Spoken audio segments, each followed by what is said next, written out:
See, you keep forgetting, Chad, we can't be together anymore.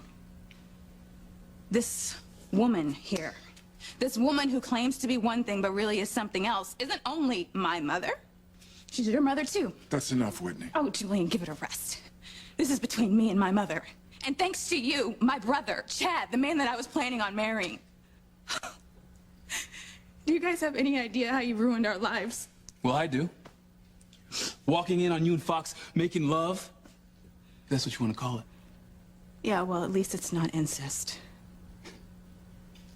We didn't know we were brother and sister. Well, now we do.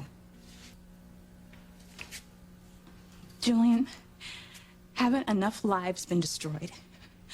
I mean, now you gotta blame Fox for this too? Many times I have warned Fox to stay away from you. Yeah, but why should he listen to you? Any more than I should listen to anything that my mother has to say. I'm sorry, but you two have lost all respect. I just hope and I pray I make a better mother than you. Well, are you and Fox talking about having kids now? Someday. Oh my God. Oh my God, that sounded like Teresa. Well, it's just that Teresa's in so much pain. Yeah. An ambulance just arrived at the front gates. I'll meet him up front. I'll get with you. Okay. Oh my goodness. Father Lonigan. Oh. I'm so sorry I didn't see you there. Oh, I know the feeling. It's me, it's Whitney. Yes, I recognize your voice, Whitney. How are you doing? I'm scared, honestly. Teresa's having problems. Yes, her mother phoned me. Any news on her or the babies? No, my mother's in there with him right now. You know, why don't I take you to go see Pilar, okay? First, I'd like to hear how you're doing. Me? Oh, I'm fine. I've been praying for you and your baby.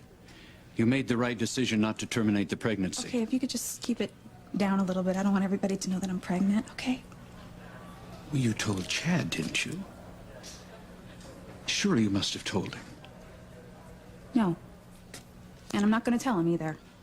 I mean, it's too shameful, Father. How could I possibly tell him? He's my brother. You had no idea you were related when the two of you were intimate. That's not a sin. Yeah, well, no offense, Father, but what difference does that make? It's still unspeakable. No, I'm sorry. I'm not going to tell Chad, not ever. I don't understand. If you're going to carry this baby to term, you'll soon be showing. People will know that Chad's the father. Yeah, well, not if they think someone else is. How is that possible? I found someone to be my baby's father. Fox Crane.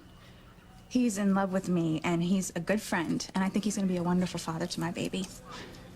But he doesn't know the truth. No, he doesn't, and I'm not going to tell him.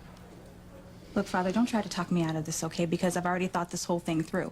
I mean, the most important thing in this whole thing is my baby, and that it has two normal parents, me and Fox. Everyone will believe it, including my child. Whitney, you're talking about a major deception. But what other choice do I have, Father? I mean, the way I see it, the most important person in this whole thing is my baby. And I have to protect him or her no matter what, and this is how I've chosen to do it. If you go through with this scheme, you will be denying Chad his paternal rights and lying to Fox at the same time. You said he loves you. Surely you think more highly of him than to use him in this manner.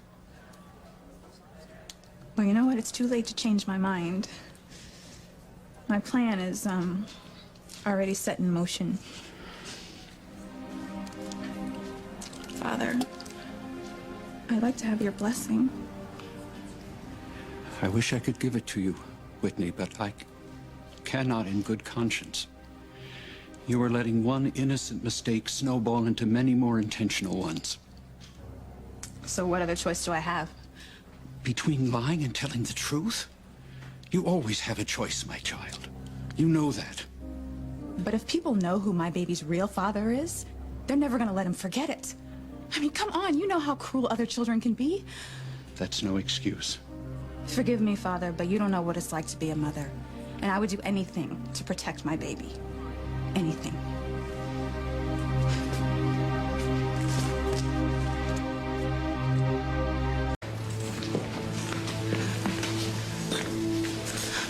Hey, Is there something I could do or say to help you? Teresa could die, you know? She could lose her babies. No, come on, Whitney. Hey, you gotta think more positively, okay? Well, what about you? I mean, I cost you your life tonight with your father.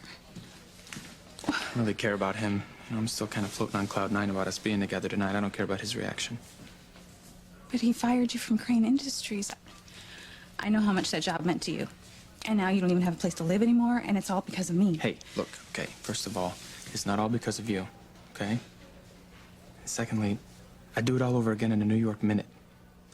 Because no mansion or no high-paying job is worth losing the woman that I love. Vinny, that's how much I care about you.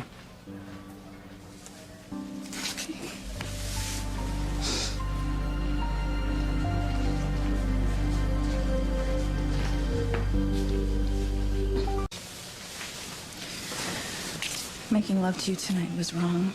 I'm sorry. No, Whitney, never. Hey, listen, I'm sorry that Chad walked in on us, but what we shared tonight was right and decent and pure. It came out of real feelings that we have for one another.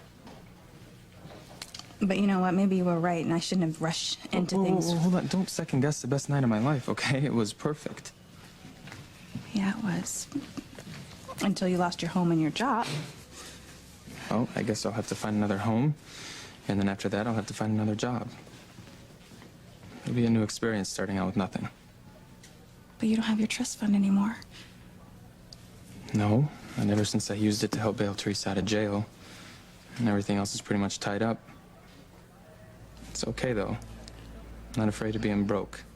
I think now that I have you by my side, I can handle anything. I love you.